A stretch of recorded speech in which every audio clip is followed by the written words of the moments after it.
How could the Chinese government steal Hong Kong when Hong Kong is already part of China? All of Hong Kong was stolen by colonial Great Britain. Hong Kong Island stolen by treaty in 1842, Kowloon stolen by treaty in 1860, and the new territories leased for 99 years in 1898. But through the Sino-British Joint Declaration, the United Kingdom agreed to give all of Hong Kong back to China on July 1st, 1997. And they did. It happened. How could China possibly steal something they were handed by the British?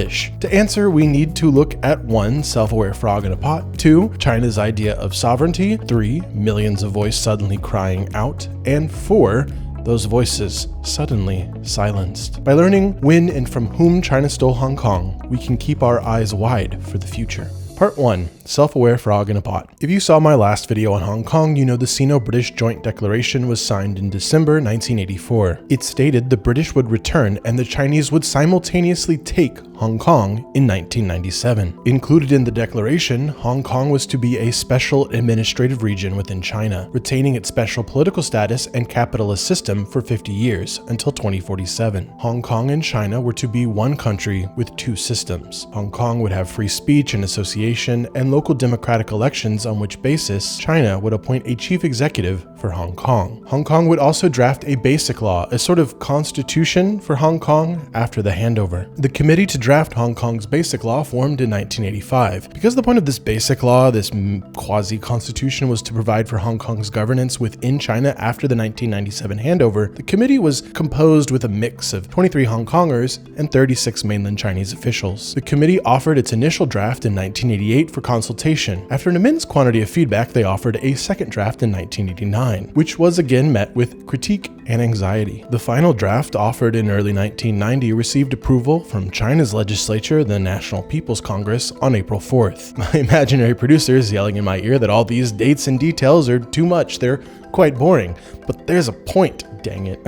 Hong Kongers were already mad that the British and Chinese governments had negotiated a handover without any Hong Kong input. The British and Chinese haggled while Hong Kongers sat on the sidelines. With that experience fresh in mind, Hong Kongers had no misconceptions while planning for future governance within China. Their eyes were open the whole time to the trouble on the way. At every turn, with each successive draft of the Basic Law, Hong Kongers made themselves heard. Critics were suspicious that the Basic Law included an anti-subversion provision, Article 23, which required future Hong Kong governments to pass laws prohibiting treason, subversion, secession, and sedition from or against the mainland Chinese government. The Hong Kong government itself would be obligated to pass and enforce these laws protecting the mainland Chinese government. Many Hong Kong critics saw these provisions as a tunnel through which the central government in China could undermine the foundation of Hong Kong's basic law liberties. Freedom of speech and assembly. They saw the early phasing out of one country, 2 systems, the gradual elimination of Hong Kong's high degree of autonomy and independent governance. Many saw the Basic Law as a laced offering from the start. That is to say, Hong Kongers were aware. They were not the proverbial frog in a pot of water coming to a boil, oblivious to gradually shifting circumstances. From the signing of the Sino-British Joint Declaration in 1984 to the handover in 1997, they were under no illusions. In A Concise History of Hong Kong, John M. Carroll summarizes some polling data, so I'll quote him directly. According to a 1988 poll, more than half of the respondents believed that reversion to Chinese rule would hurt civil rights and individual liberty. About 30% said that they trusted the British government. Only about 20% said that they trusted the Chinese government. While some of the reading I did for this video reassured that there was lots of goodwill at this time, lots of optimism at the time of the handover, thousands welcoming Chinese soldiers as they entered Hong Kong on July 1st, 1997, and some of the, quote, best parties at the handover, the data seemed to suggest a prevailing anxiety in Hong Kong at this time. Rewind a little bit, even if the Basic Law's codification of certain rights, like speech and assembly, might have been cause for encouragement before the handover, the Chinese government's 1989 massacre of student democracy protesters in Tiananmen Square gave many pause. The Chinese crackdown on protest in Beijing 8 years prior to the handover motivated around 1 million to take to the streets of Hong Kong, concerned that those scenes playing out on the mainland would be their reality soon enough. One critical caveat which I dare not pass over. If you saw my previous video, How Britain Stole Hong Kong, you'll know that during the 156 years of British rule, Hong Kong was not a paradise. this. Hong Kongers were a colonized people and treated as such. In her book, Indelible City, Louisa Lim went so far as to describe, quote, racially based laws and apartheid-like segregation. This isn't just a whataboutism to distract from China's modern actions in Hong Kong. There wouldn't have been a need for a mad rush to democratize and solidify liberal political rights in Hong Kong between 84 and 97 if the British had already established such tradition in their possessions. In short, it might not have been so easy for China to rip out Hong Kong's rights had the roots gone a little deeper. Speaking of which, it's time to talk about the Chinese government's perspective. Hong Kong was handed to China on July 1st, 1997. From an outside point of view, Britain was relinquishing sovereignty over Hong Kong to China. The British had enjoyed sovereignty over this colony since the 1840s, but now sovereignty was transferring to China. But that point of view was wrong from the perspective of the Chinese government, its leader Deng Xiaoping in particular. Here's the standard telling of the story from a non-Chinese government perspective. Britain waged war on China from 1839 until 1842. Through the treaties of Twinpee and Nanking, they took control of the island of Hong Kong in perpetuity. A wider conflict, the Second Opium War, 1856 to 1860, imposed another humiliating defeat on China, this time by several colonial powers. The United Kingdom took the opportunity to expand their perpetual claim in the Hong Kong area to the Kowloon Peninsula, south of what today is called Boundary Street. Finally, the British used their leverage to lease the new territories in 1898. The lease was to last 99 years. So far, nothing confusing, right? Standard colonial story of war and stolen territory. Britain was strong or whatever. They took Hong Kong, they made it theirs, might made right. Nope, wrong.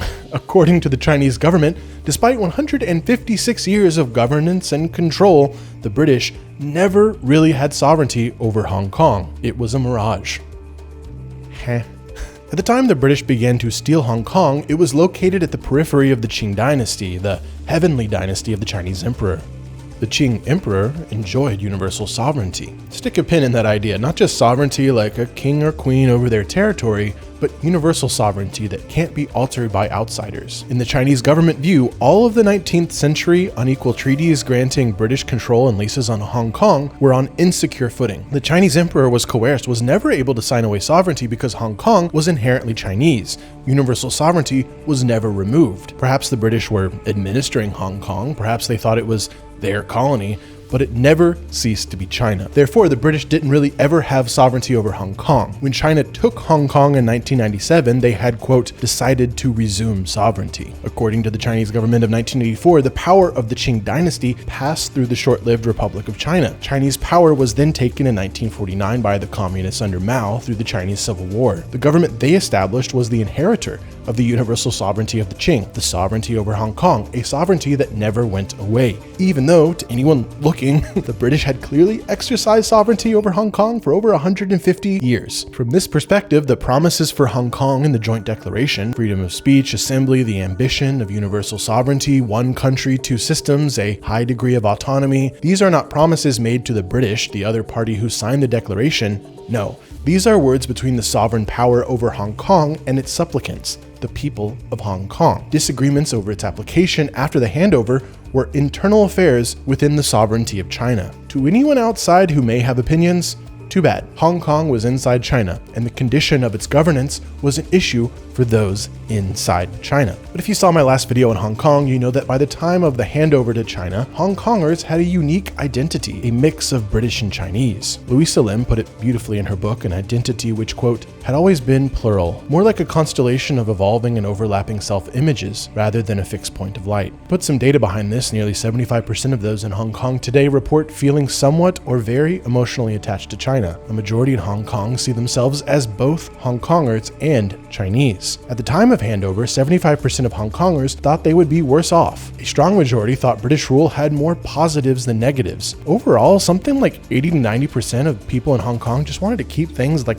they were. These are the people, Hong Kongers themselves, who would resist China's application of sovereignty to ignore the promised status and rights in the Sino-British Joint Declaration. As we learned in part 1, they were not the frog in a pot of boiling water. Many were ready to speak up from the start. Things were relatively quiet from 1997 until the early years of the new millennium, but by 2003, the central government in Beijing was agitating the government in Hong Kong to fulfill its obligations in Article 23 of the Basic Law. Remember, Article 23 requires the Hong Kong government to pass and enforce laws protecting the mainland government from treason, subversion, secession, sedition, quote marks, quote marks, quote marks. Hong Kong Chief Executive Tung Chee-hwa introduced an anti-subversion law in 2003, which would have allowed Hong Kong's government to outlaw certain organizations and play loose with the idea of subversion. Even journalistic exposure of government corruption or faults might fall foul of the law. The short quiet came to a close. Many within Hong Kong's Legislative Council and the public at large saw the anti-subversion law as a pretext to ban all sorts of political and religious organizations. They feared the undermining of their rights under the Basic Law, and 500,000 took to the streets to protest. Under pressure, Chief Executive Tung Chee-hwa withdrew the law. Tens of thousands of Hong Kongers protested again in 2012 when a law from Hong Kong's Chief Executive Leung Chong-ying would have introduced moral and national education in schools, what many dubbed patriotism classes. While the law's proponents argued it would create a sense of unity and belonging with the Chinese mainland, the curriculum was, let's just call it interesting. According to the BBC at the time, course material funded by the government extolled the benefits of one-party rule, equated multi-party democracy to chaos, and glossed over events like the Tiananmen Square crackdown and the mass starvation of Mao Zedong's regime. Again, large demonstrations led the Hong Kong government to back down. You may be wondering why Hong Kong chief executives kept introducing laws under pressure from Beijing. Well, that's because Hong Kong's chief executives were chosen through a selection committee of between 400 and 1,200 people, all of them approved by mainland China. It's no surprise then that as chief executive, they would feel pressure to bring such proposals to benefit their benefactor. Still, some expected democratic reforms in Hong Kong. Article 45 of the Basic Law states that the chief executive would be chosen, quote, by election or through consultation held locally. The process could democratize with the ultimate aim of the selection of the chief executive by universal suffrage in accordance with democratic procedures. In 2014, it was hoped that the next chief executive might be selected through such universal suffrage and democratic procedures. Instead, Beijing announced that the candidates for the next Hong Kong chief executive would once again be pre-selected, pre-approved by a committee of people who were already pre-approved by Beijing. Only then would the candidates go to the people of Hong Kong for a vote. So the people of Hong Kong would get their vote in the selection of the next chief executive, but the voting would only be between pre-approved Beijing candidates. So Hong Kong descended into protest demanding the right to vote in the next executive selection. These demonstrations were also quite large and garnered Western attention. They're known today as the Umbrella Movement, as the protesters used a tactic of blocking batons and tear gas with umbrellas. Wikipedia, the greatest work of intellectual altruism in human history, puts the number of demonstrators at, quote, tens of thousands. That's also the exact wording from a BBC article, tens of thousands. These protests lasted 2.5 months and involved striking, occupation, and other civil disobedience. I read in one rather naive paper that the, quote, extensive demonstrations primarily by students petered out when the public tired of having its major streets blocked. And while I'm sure people did get tired of ongoing protests, I'm sure some people felt that way, that does strike me as pretty dismissive of pro-democracy protests. First, contemporaneous polling at the time put the number at over 1.3 million total participants in the movement, accounting for roughly a fifth of the Hong Kong population. An unofficial referendum held before the announcements from Beijing saw over 10% of the population, around 800,000, demand the right to universal suffrage for the next chief executive selection. From tens of thousands to over 1 million, somewhere in there is a big enough number to not be dismissed as just grumpy students. Oh, and here's another good reason not to be so dismissive. The protesters were right about China's intentions to keep tight control. Beijing canceled voting for the 2017 chief executive election. Carrie Lam was selected by the pro-Beijing election committee and imposed on Hong Kong without a wider vote. The dream of democratic procedures was dead. Many who organized the Umbrella Movement were arrested and found guilty of public nuisance. That same year, a spokesman for China's foreign ministry described the Sino-British Joint Declaration as an irrelevant historical document. Forget that Britain giving Hong Kong back was part of a treaty that was registered with the United Nations. Look, it even has a registration number in the collection of UN treaties. No matter. In China's view, the Joint Declaration no longer had, quote, practical significance. It's time to lift the veil off China's plans for Hong Kong. Before, they were draped with the promises in the Sino-British Joint Declaration and Basic Law, but remove and find the full force of universal sovereignty. That's what we need to speak about in Part 3. suddenly silenced. In summer of 2019, hundreds of thousands, perhaps even 1 million Hong Kongers marched against a proposed extradition law. In short, the extradition law could have allowed the chief executive to send Hong Kongers accused of a crime to China or even other countries for trial. The problem was naturally that critics did not expect a fair trial in the Chinese judicial system, that China could just request extradition of democratic activists and political opponents from their friendly chief executive. The outcry over this law would not be as easy to dismiss as just grumpy students. It was to be the largest protest movement in the history of Hong Kong. 8 days after the law's introduction, on June 17, 2019, 2 million of the roughly 7 million people in Hong Kong marched. Nonetheless, the Chinese government plowed ahead. Protest leaders activated a general strike after the government announced a second reading of the extradition law. Tactics escalated on both sides. Protesters were content to block government buildings and came equipped with not only umbrellas, but gas masks and other gear to resist police anti-riot efforts. The police dumped their reserves of tear gas. 16,000 rounds of tear gas were used on the millions of protesters over the months of disruption. The chief executive for Hong Kong went so far as to call the protesters enemies of the people. Protests went on regardless. In March 2020, the police in Hong Kong used public health measures as a pretext to target protesters. Through lockdown, they banned what would have been the 31st anniversary memorial for the Tiananmen Square massacre. And just days before banning the Tiananmen Square vigil, the government upped the stakes in another unprecedented way. While the eyes of the world were looking inward, focused on empty streets and case counts, the Chinese government came out on May 22nd with a surprise for the people of Hong Kong. A nail hovered above the coffin. They introduced a new national security law that would alter Hong Kong's basic law itself. According to Bethany Allen in her useful 2023 book, Beijing Rules, quote, "The text of the draft law was never released, but according to a report by state news agency Xinhua, it cited national security risks in Hong Kong and the need for law-based and forceful measures to prevent, stop, and punish such activities." This time it wasn't a proposed law from Hong Kong's chief executive, as others had been. It was an amendment to Hong Kong's basic law, its mini-constitution applied from Beijing. It was a decisive move against the remaining autonomy of Hong Kong.